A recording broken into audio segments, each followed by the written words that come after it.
Produksi kedelai di Provinsi Lampung terus mengalami penurunan. Pada tahun 2022 produksi kedelai lokal di angka 1.867 ton atau turun 55 ton, dibandingkan dengan produksi tahun 2021 sebanyak mencapai 1.922 ton. Penurunan produksi kedelai di Lampung disebabkan beberapa faktor, di antaranya permintaan kedelai lokal terus berkurang, luas lahan tanam kedelai kian menyusut dan petani kurang berminat tanam kedelai. Berdasarkan data Dinas Ketahanan Pangan, Tanaman Pangan dan Hortikultura Provinsi Lampung, produksi kedelai di Lampung tahun 2022 sebanyak 1.867 ton atau menurun sebanyak 55 ton dibandingkan tahun 2021 dengan produksi sebanyak 1.922 ton. Luas tanam kedelai di Lampung mengalami penurunan. Tahun 2022 luas tanaman kedelai 1.353 hektar. Mengalami penurunan 1.617 hektar atau 54,44% dibandingkan tahun 2021 seluas 2.970 hektar. Penurunan juga terjadi pada luas lahan panen kedelai yang dipanen mencapai 155 hektar atau 11,75%. Tahun 2022 luas lahan panen kedelai 1.162 hektar. Sedangkan tahun 2021 mencapai 1.317 hektar. Luasan lahan tanam kedelai di Provinsi Lampung terbanyak berada di Kabupaten Way Kanan mencapai 482 hektar. PLT Kepala Dinas Ketahanan Pangan, Tanaman Pangan dan Hortikultura Provinsi Lampung, Kusnardi saat diwawancarai Kupas TV pada Minggu 8 Januari 2023 mengatakan, merosotnya produksi kedelai lokal salah satunya dipengaruhi oleh permintaan yang menurun. Menurutnya, kedelai lokal pembelinya saat ini terus berkurang. Karena kini banyak kedelai impor yang mudah didapat dengan kualitas yang lebih bagus. Kedelai impor bijinya lebih besar dan lebih putih, jadi banyak disukai. Asisten 2 Bidang Perekonomian dan Pembangunan Pemprov Lampung tersebut mengungkapkan, masih terus melakukan berbagai upaya agar para petani di Lampung kembali bersemangat menanam kedelai. Salah satu upaya yang dilakukan dengan menyediakan bantuan bibit kedelai yang unggul. Kusnardi mengatakan, Pemprov Lampung ada bantuan bibit kedelai unggul. Jadi kalau ada petani mau menanam silahkan ajukan permohonan ke dinas nanti akan dibantu.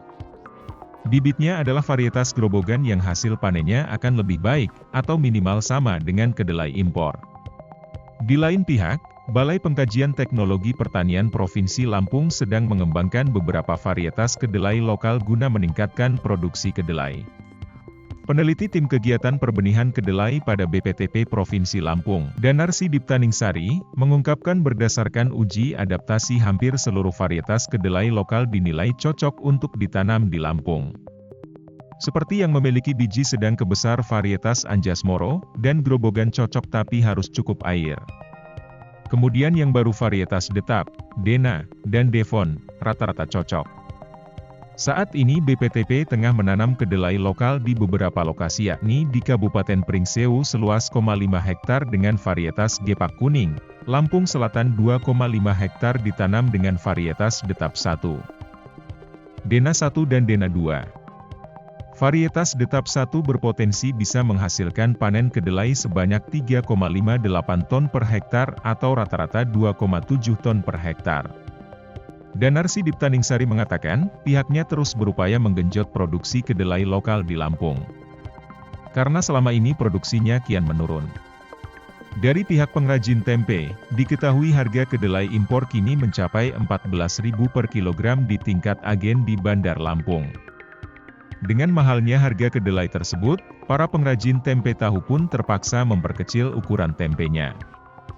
Salah satunya Rita, pengrajin tempe di Kelurahan Gunung Sulah terpaksa memperkecil ukuran tempenya daripada menaikkan harga. Karena menurutnya, kalau ukurannya tetap dan harganya yang dinaikkan, kebanyakan masyarakat akan berkurang daya belinya. Menurutnya, harga kedelai impor dari Amerika yang ia beli dari agen yang tak jauh dari rumahnya seharga Rp14.000 per kilogramnya. Rita mengatakan, ia produksi tempe sebanyak 1,80 kuintal kedelai sehari. yang hasilnya selain dijual sendiri di pasar, ada juga beberapa langganan pedagang yang mengambil tempe ke rumahnya.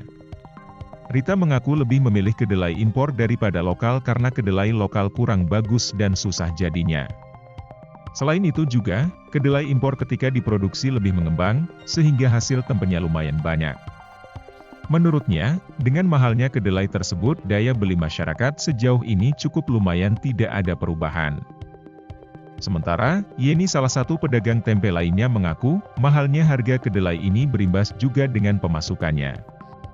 Ia pun berharap, pemerintah dapat menormalkan kembali harga kedelai, sehingga para pedagang tempe tidak terlalu menjerit. Dari Bandar Lampung, Kupas TV melaporkan.